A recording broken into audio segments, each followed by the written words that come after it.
Making the bunny bow hold shape. So what we're aiming for is to make a bunny with our fingers, bumpy thumb like the tooth, we've got the mouth here and the two wiggly ears.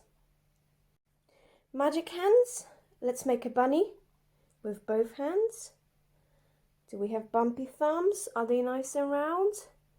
Can we wiggle the ears? And now can we turn them into wolves?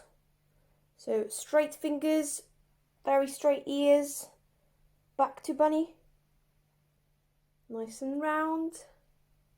Let's just double check, are they nice and round? Do we have bumpy thumbs here? The tooth.